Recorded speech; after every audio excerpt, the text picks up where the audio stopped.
Assalamualaikum warahmatullahi wabarakatuh. Selamat datang, selamat bergabung bersama saya Samsul Habibi di kelas matematika. Jadi anak-anak, pada kesempatan kali ini kita akan membahas tentang konsep teorema Pitagoras. Adapun tujuan dari pertemuan ini adalah yang pertama, memahami konsep teorema Pitagoras. Yang kedua, menemukan rumus teorema Pitagoras pada segitiga dan pada segitiga siku-siku dengan sudut istimewa. Kemudian yang ketiga, memecahkan masalah kontekstual yang berkaitan dengan teorema Pitagoras. Akan tetapi pada bagian ini yang kita akan bahas adalah yang poin nomor 1, yaitu memahami konsep teorema Pitagoras. Adapun tujuan yang kedua, bagian yang kedua dan ketiga akan kita bahas pada tayangan PPT atau slideshow ya.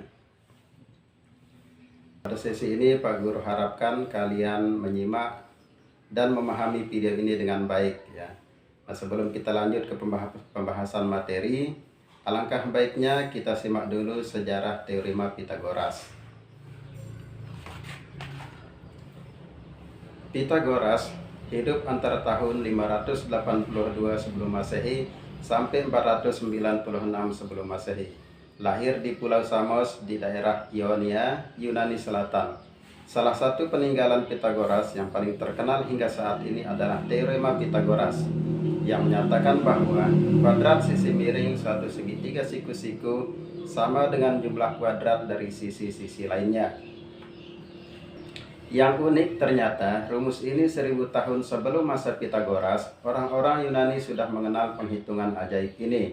Walaupun fakta di dalam teorema ini telah banyak diketahui sebelum lahirnya Pitagoras, namun teorema ini dianggap sebagai temuan Pitagoras karena ia yang pertama membuktikan pengamatan ini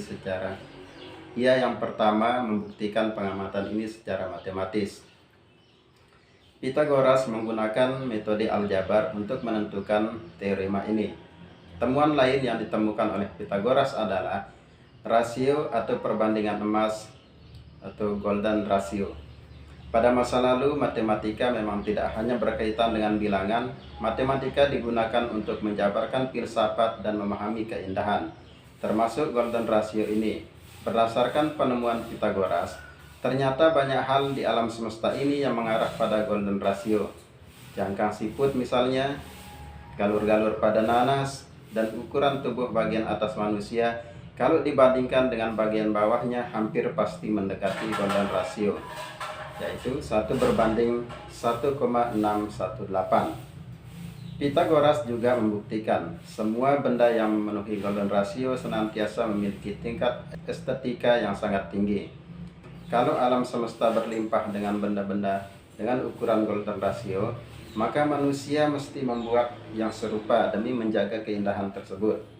Bagaimana kita memahami teorema Pitagoras? Perhatikan beberapa ilustrasi berikut untuk membuktikan kebenaran dari teorema Pitagoras.